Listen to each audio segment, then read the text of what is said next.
slick conditions out there. Obviously, it started snowing last night. Sometime 9 o'clock hour, we started seeing flakes fly. We activated our crews. They've been working throughout the night, putting down our material. Material's working really well in these cold temperatures, and that's why you have what we call oatmeal snow out there. It's when that snowpack that's been on the roadway has material on top of it, and that material starts to work. You start to get some traffic on it, and those tires start to churn it up, and the snow starts to look like oatmeal. That's a good thing. That means the materials are working even in cold temperatures. Our goal for the rest of the day is going to be to continue trying to make that oatmeal snow and then plow that off, because as temperatures start to drop tonight, things are going to start to tighten up and start to freeze up again. Everything that the material is melting at this point will refreeze. So the more we get off the roadway during the day today, the better off we'll be tonight. But we will be in operations throughout the night and into tomorrow for this event. And how many plows do you have on the streets? We have approximately 50 plows out there working on all of our primary and secondary roadways right now. So a full call out. Full call out. Got it. And compared to the last storm, how do you expect the plowing to go for this time around? I know last time you were pretty busy, so you weren't able to get to some of those side streets and harder to reach areas. Are you going to be able to do that now? Well, we are not expecting north of 6 inches during this event, so residential roadways will not be in our snow plan. We will continue to plow our primary roadways and then get onto the secondaries when those are clear and safe, and try to get those secondaries cleared as quickly as possible. The difference, every storm that we get is different, and the difference in this from what we've had previous to this season would be the cold temperatures, number one. It's extremely cold. It's the coldest storm we've had yet. Not a lot of moisture compared to that when we had early in November. But with those cold temperatures, it makes it difficult again, because what we start to melt with those de-icers refreezes when that temperature drops again. So it's kind of constantly treating those roadways and trying to get them cleared off. Now, while this is really a one-day event, this should clear out of here tonight is what we're expecting. We will continue to work into tomorrow, Wednesday, on getting these roadways cleared and safe. Now, the problem is we're expecting another storm on Thursday. And so the difference is, while we had sun prior to this event that warmed the roadways, now the roadways are wet, they're cold, they're frozen. That next storm that comes in on Thursday, snow will stick immediately. And if it's a quick mover, it will dump a lot of snow, move on. We'll be cleaning up all day Thursday into Friday. Then we're expecting another one on Saturday. So our crews will be probably working in our snow operations through the weekend into Sunday. Would you say I know it's a couple days out, but the concern, the road conditions for that Thursday storm, or even if it's not as much fall, like a little bit higher? Hard to say, obviously. Depends on how much snow falls, what rate it falls at. But the concern is, again, we don't have sun warming the roadways prior to that snow falling we've had some pretty good weather for December and January in Colorado Springs here, so we've been a little spoiled this year. But again, these successive storms, every other day when they start coming in, while we're out there working today, it takes us another day after the snow leaves to get everything cleaned up out there. And just as we're getting things tidied up on the roadways for this event, another event's going to happen. So that's where we start to get into these successive storms. The other thing that we get concerned with is fatigue. Our drivers, they're going to be in 12-hour shifts for days on end out there trying to do their best to clear these roadways. So we have to be very cognizant of our crews and cycling our crews appropriately so that we make sure that they are safe and the traveling public is safe as well when we get into these multiple day events. You had mentioned that you guys aren't going to be tackling the residential areas quite yet. Do you have any idea when you might get started? So our policy is if we get 6 inches or more of snow in a single event. So while we're going to be working for a number of days, That's going to be 3 different events. None of them are expected to hit that 6-inch threshold. So our expectation is that we won't be going into residential roadways. We will be very busy on the primaries and secondaries throughout that entire time. Now that being said, we are here to serve our community. So when we do get calls for neighborhood roads, maybe we've got a bus picking up kids at the bottom of a hill in a residential area, and that hill is slick and dangerous. We will get out there and treat that spot specific area. But that being said, again, we must make sure that our primaries and secondaries are cleared and safe first. So it won't be until after that until we are able to get to what we call hot spots within residential areas. And then understand that, as soon as people start calling in a hot spot, we start getting everybody calling. And so we can't hit everything all the time. So we'll go out there and we'll actually, inspect the area and say, yeah, this constitutes us coming out and putting down some material. Not all of them do. Someone is wanting to leave their home today to drive somewhere. You tell them, stay home, exercise caution. What would your message to send you? We always advise to stay home. If you do, we understand people have to go to work, they have to go shopping, maybe you have to go to the doctor, whatever the case may be. If you do have to go out, definitely exercise caution. Those residential roadways are going to have snow and ice on them. They are going to be slick. It will be better when you get out onto the main roadways, the arterials. But that being said, our plows are out there working. They're multitasking when they're in the cab of that truck. They're operating a plow, they're operating a sander. We're trying to navigate the roadways in a large piece of equipment with limited visibility. So you see them doesn't necessarily mean that they see you. So we ask that you give them space, as much space as you can possibly give them.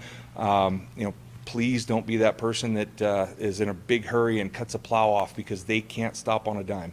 And it can be a very dangerous situation for all involved. I believe you mentioned it was a full cap call out, like 50 trucks. When did they first hit the roads? So when we prepare, yesterday we were in our preparatory mode. We sent our PM crew out home early to get some rest, and our AM crew stayed on. We do a shift change at noon and a shift change at midnight, and so we had crews out on the roadways. There goes Plow now. We had crews on the roadways all evening. We send out what we call snow patrol, and they'll drive the roadways because if the meteorologist says, hey, it's going to snow, let's just say 10 o'clock, it's going to start snowing. Flakes could start flying at 9, 8, maybe midnight, we don't know. So we send that snow patrol out, and they actually have one in the south, one in the north end of town. They start driving roads. I didn't touch it. When they start seeing flakes fly, they activate the crews. They get out there and start their job immediately. And then again, we do that shift change. So we had a shift change at midnight last night, and we'll have another at noon today. Did you say the most? Oh, sorry. I didn't touch it. You didn't touch it. No cracks. It's got a good case on it.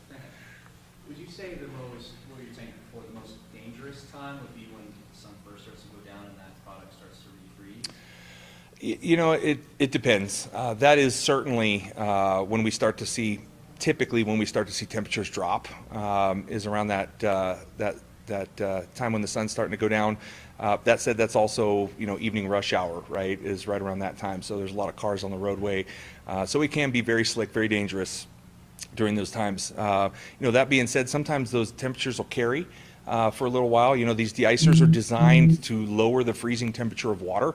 That's why in 23-degree temperatures, we have water that's not necessarily freezing out there. It's because those de-icers are doing their job.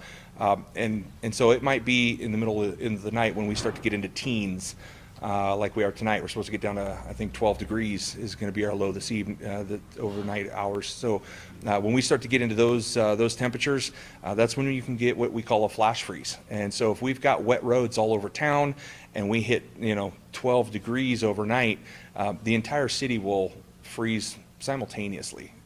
Really, and even with 50 trucks on the roadway, we can't be on all the roads at one time. So that's when it can get really dangerous, is when those types of things happen. What is the material that you guys are using exactly that's working so well right now? So we use a material called ice slicer. It's a natural salt that's mined out of the ground. It comes from Utah. We have them. They bring it in and deliver it to us. It's the best salt that we have found. We've been using it for years, and that's for a couple of reasons. Number one, it's a naturally mined product, so it's a little safer than let's say rock salt that they might use back east, right? They'll use rock salt and a lot of it. That rusts out your bridges, it rusts cars, you know, those types of things. You'll notice in Colorado Springs here, you don't see a lot of rusty cars. It's because of the salt that we use. It's a little more expensive than rock salt would be. But when you buy it in bulk, it's really not that bad. Second reason we use that is if you're putting white salt down on a white snowy road, you don't know where you've treated, right? And you might over-treat your roads, which can get really expensive. The ice slicer that we use is kind of a red dirt color.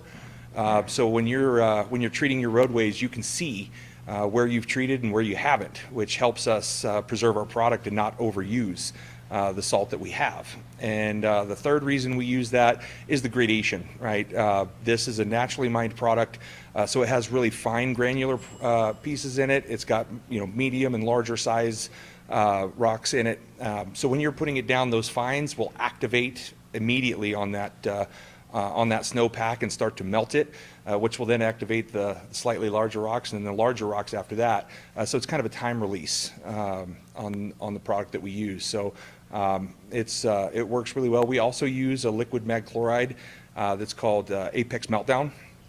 And again, we utilize this. It comes from the same company that we get our ice slicer from. They have rust inhibitors built into this product so that it's safer for our bridges, it's safer for our cars, and it works really well on the roadways. How is cleanup efforts been going so far? Like, what have you been hearing from your crews?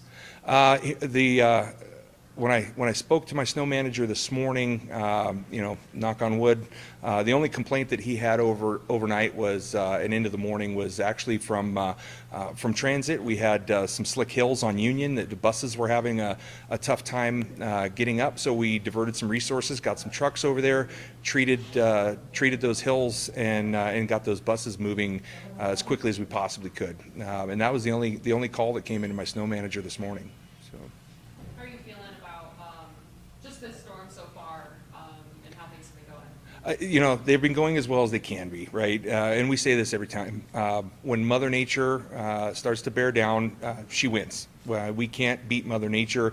We can only hope that when she starts to pull back, that's when we can start to make progress on our program. But when it's actively snowing, and if it's actively snowing on at a high rate, we simply can't keep up, even with the resources that we have out there on the roadways.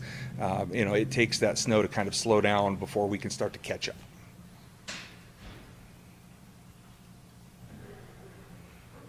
Anything else? Is there anything else that makes this storm unique? Anything about it in particular that stands out to you? You know, again, every storm that we see is unique. You know, there's a million different flavor combinations out there. You know, this one's got some cold temperatures. We really haven't seen really high winds. One of the I don't know if it was Thursday or Saturday's storm that we're expecting. I think it's Thursday's because it's going to be a faster moving storm. It's going to drop some snow, and being a faster moving storm, it's supposed to have more wind associated with it. So we could get blowing snow, we can get drifting. You know, that it's going to be different than today because we don't have those high winds today. We do have the cold temperatures. So again, every storm is different. We prepare for every storm the same way. We get our trucks loaded, we send our folks home at the proper time so that they get the proper rest and activate when the snow starts flying. What we find is we have to adjust on the fly as conditions change. We have to change with it, and we have to change our approach to that storm accordingly. And that's why we have snow managers out there that are constantly monitoring all the areas of town and making changes. And you know, if we're not getting so much snow down south, we may take some of those resources and send them up north because north's getting hammered. You know, there's a lot of different things that can happen, and we'll adjust accordingly.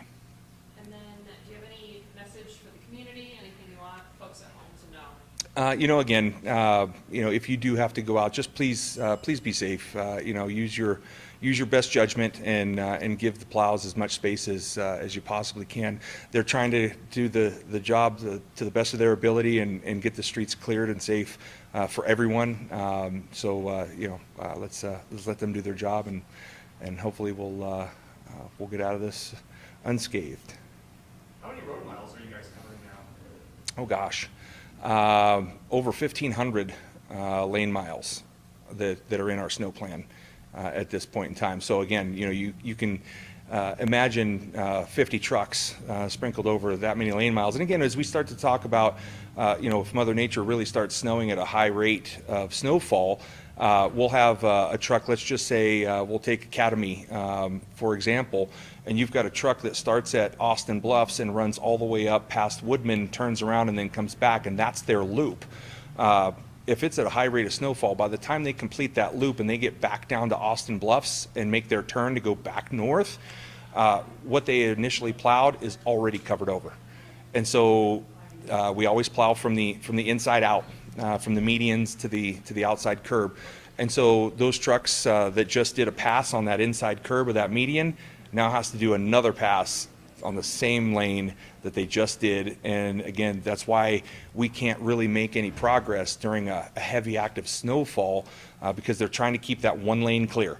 And as soon as that snow starts to pull back and it starts to dissipate a little bit, well, now that loop that they made isn't covered over, and they can move over one lane and start to clear that lane and then another lane.